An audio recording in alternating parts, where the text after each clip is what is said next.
Welcome to Ladbroke Church. This is what the building looked like last summer. We had external scaffold on the tower and also all around the other end of the building, the chancel. And there was internal scaffold filling the chancel too. The middle section of the building, the nave, was still usable on Sundays, COVID permitting. And recently the tower scaffold has gone, but the chancel is still encased in scaffolding. So today I'm going to show you via photographs and some video clips 4 aspects of the work that was done by the stonemasons who've been working behind the scaffolding. These 4 sections look at repairs to the tower, taking out a window mullion, repairing the top of the parapet, and making and fixing a very intricate stone on the tower. And after all that, there'll be some time for your questions. So, the first thing, from the quarry to the tower. The tower of Ladbroke Church was built about 600 years ago from 2 types of local limestone. One of those stones is an orange colour, Hornton stone, and that's iron rich. It was quarried from just south of Ladbroke, about 8 miles south. The pale stone, which is white lias, was probably quarried even closer. So this tower, the outside, has had 600 years of erosion. Its condition wasn't that bad if you consider what would have happened to an exposed cliff for the same time. In the picture you can see a man on a rope. He came down from the top of the tower and was conducting a stone survey. This was done about 2 years ago to help us decide which stones had to be replaced. He was checking which ones were rotten and discovered it was mainly the Hornton stone. Ideally, we wanted to replace that stone with more Hornton stone, but the quarry there is no longer open. However, iron-rich limestone is quarried a few miles away at Great Tew. You can see on the map Banbury with Hornton just to the northwest and Great Tew to the south, and Ladbroke's just at the top of that map. Similarly, we can't get thick white lias these days. So because we wanted stone of those dimensions, we used another limestone, Bath stone, to replace the white limestone blocks in the tower. But now we're going to follow some Great Tew stone from the quarry to its final resting place. On the left, you can see my husband Simon standing by a very large block. These are the size of the blocks that are transported by lorry from the quarry to the stonemason's workshop, which is near Flor, just over the border in Northamptonshire. And there, saws of various sizes cut it first into slices and then into individual blocks of the right size. On the right, you can see the very first few replacement stones that were delivered to Ladbroke Church. So to replace the stone on the tower, the old stone has to be cut out. On the left, you can see the beginning of this.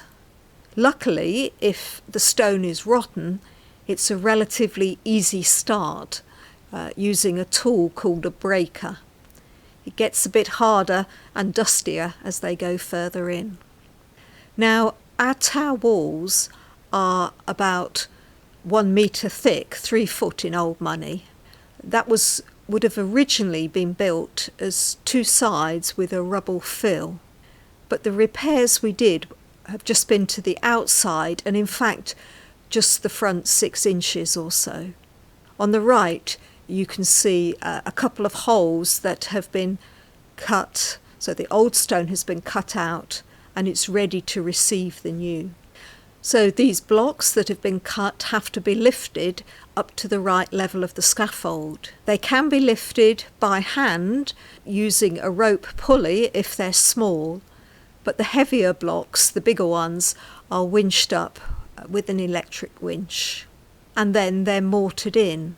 The stones on the tower are called ashlar, that is, they're dress stone blocks, and they have very little gap between them, so don't use much mortar. On the aisle and on the chancel, you can see where they've used larger blocks.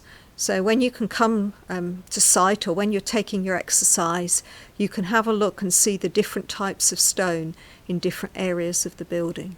On the buttresses, the thick bits that stick out on the tower that provide extra support, if there were large areas behind stones that had been removed, it was possible to add stones in the gap and not just mortar. And another thing to note is the new stone was positioned to the original line. That means if the adjacent stone was eroded but still sound, extra mortar would be put in to the area adjacent, the joining part. But not too much, otherwise with time it would just fall out. We had to be careful that the right sort of mortar was used. We had to use a lime mortar which doesn't set hard rather than a cement mortar. Lime mortar has two things that we needed. One is that it gives and it reforms rather than cracking, and the other is to make sure that the formula, the recipe that was used, was softer than the stone, so that the mortar in future will erode first. It's much cheaper to repoint than to replace stone. I've seen in the Ladbroke records that in the early 20th century, the church wardens took advantage of some free local cement mortar from the predecessors of Rugby Cement. Next time you're at church, if you have a look at the base of the walls to the aisles, you can see where the stones have eroded and the mortar sticks out. No doubt that's a job for somebody else in a few more decades' time to replace those stones that are eroding. So let's move on from the tower and now look at how some of the old stone was removed. And the stones we're going to look at are the window mullions. These are the vertical stones between the glass panels within a window. These were made of sandstone and, assuming they're the originals, would be about 500 years old. Some of them had been partly replaced, but most of them were in a very bad condition, not helped by the ends of the ferramenta. That's on the picture on the left. You can see the bars go into the stonework, and these are bars to which the glass is attached. These are made of iron, and as they've rusted, that's expanded inside the stonework and caused it to crack. The picture on the right shows part of the mullion outside, and I think that's just weathering erosion. Stone absorbs water, and if that then freezes and then thaws, that weakens the stone, and then it can crumble away. How do you repair a mullion? Well, the first thing is you've got to take the glazing out. The glazing is held in with mortar, and that was removed using a hammer and chisel. It looked a bit brutal, but they managed to get the panels out okay. So they take the panels away and chip out the ironwork.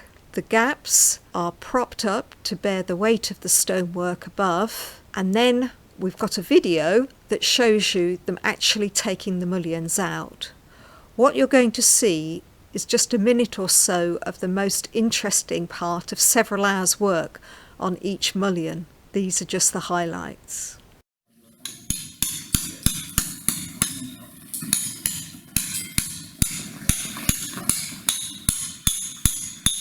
There we go.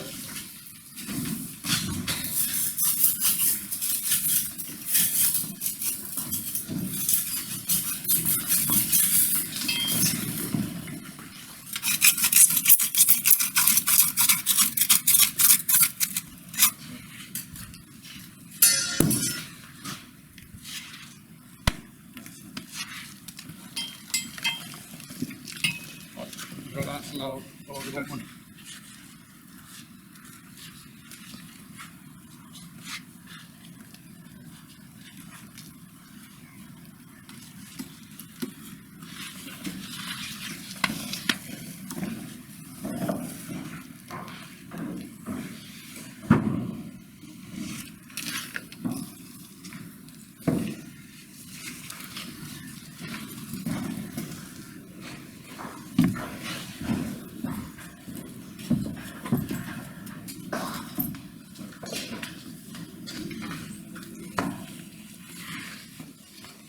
This slide's called The Difference 500 Years Makes. And look at those pictures. On the left, you see the old mullions, and on the right, some new ones. Each mullion is made from 2 stones to get 1.5 metres or 5 feet. It's best to have stones the same way up in the building as it was in the ground, so when the stone was formed. In the trade, that's called bed laid. So if the quarried stone is only about 1 metre high, 2 stones have to be joined together. That's much better than using a long stone on its side. If you look at the new mullions on the right, you can see there's a hole. That's for a stainless steel rod. So if that goes up through 2 adjacent stones, it makes it much stronger, a much stronger joint against sideways movement. On the left, you can see that parts of the old mullion has broken away, and this next video clip shows just how fragile the stone had become. Okay, so this breaks very easily, you tell me. Yeah. There you go. Just like biscuit. These pictures show the new mullions in position. And this particular window had new cills too. If you take a close look at the joining area, you can see that on the sill, as in the picture on the left, it's made oversized. That helps the mullion to be positioned exactly where you want it, and then the excess is chiselled off to give 100% match on all sides. And if you look on the right, you can see what a fine job they made of that task. And the final step in the process is to return the glazing. Our glazing went off to Chapel Studios workshop and after repair came back for refitting. We had the first 2 plain windows come back before Christmas, but at the moment we're still waiting for the others, including the stained glass. Each panel is fitted into the slot that the observer might have noticed a couple of slides beforehand, and then it gets mortared in. And extra mortar is needed to fill in any gaps at the top between the glazing and the original stonework. And there on the right, you can see one of our first finished repaired windows. Another part of the building, we're back on the tower. We are at the top of the parapet where we have battlements. So in that photo, what you see in the background is the bottom of the spire. It's very high up. As you can see, some parts of those battlements are more eroded than others. It's very exposed to the wind up here. The crisp edge stones are previous replacements, and now it's the turn for the others to be replaced. What do we have to do? You're probably getting the hang of this now. To prepare a new stone, we've got to know what shape to make it, and in this case, we need a template. For that, a small section of the previous repairs was removed. And I love this picture of the stone on the left because it tells us so much about the construction of this part of the building. You can see there's a stainless steel rod protruding out of this stone. That helps strengthen the join. You can see below that some very dark resin, which is like glue that holds the rod inside the hole. And you can see how pale the unexposed stone is, though the part below the stainless steel and the resin is very, very pale. So that has no lichens compared to the exposed part of the stone. And if you look above that steel rod, you can see just how much erosion has happened. There's very little area, probably only about half of the cross-sectional area on the stone that was removed. So this was used as a template for the cross-section, and the stonemasons measured the lengths they needed for the new stones, and they were cut at the workshop and brought to site. We now have a short video to see what happened next. Again, these are the cherries on the cake, just the highlights. It takes much checking and tweaking to get it just right.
And here is the finished work, with the local jackdaws coming to investigate it.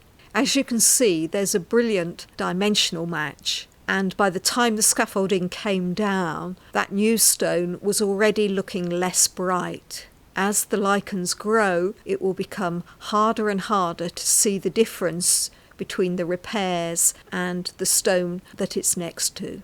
Bryn, the senior mason, I think really enjoyed this part of the work, and he told Simon, who was there videoing it, he would guarantee it for another 100 years. But we very much hope it's going to last much longer than that. And our last section is about a very intricate stone, one of the ones holding up a lead water spout near the top of the tower. And here we've got a before and after. It's not the same water spout, but it does show you the difference. As you can see, it was going to be much harder to template because there really wasn't much of this stone there at all. The masons could get a side profile from the adjacent stones, but the centre section was based on what the gutter spout needed and what was going to look right. Maybe originally there was a gargoyle there, but now it's just plain because it would have been pure speculation to have created anything else. This final video clip starts with the spout stone being shaped in the workshop and then moves on to it being fitted on site.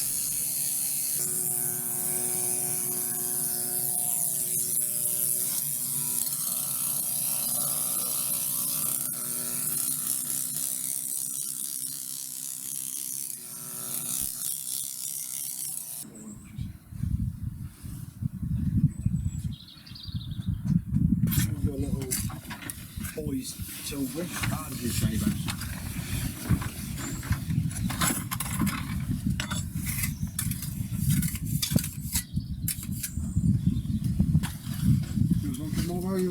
Oh, okay, bloody.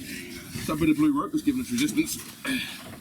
Right, one wants to pick up. What's yours saying? One wants.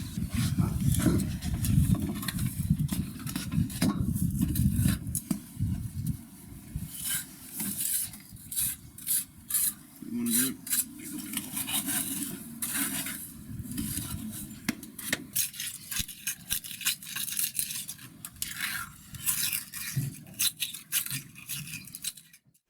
To summarise what you've seen, a little bit about getting the stone from the quarry to the church, removing old and fixing new stone, and a little of what that involves. But please don't forget that for every new stone and every trowel of mortar used, almost the same weight of rubble has been taken away from site. Tons and tons and tons of it, all swept up and bagged by hand. No mean feat in itself. So now I've just got a couple of slides to thank people, and then we'll move on to questions. Our biggest thanks for the work that's been shown today is to Bowden & Ward stonemasons and also their subcontractors. And I'd like to thank Chapel Studio and Acanthus Clues Architects and our quantity surveyor PDQS. And you can see there who's helped Simon and I put together this video production and all the photographs. I'd also like to thank everyone, and I know a number of people hearing this have been these people, our fundraisers and people who've donated money to this repair project and have made it all possible. And not forgetting also lottery players who've supported us through the National Lottery Heritage Fund.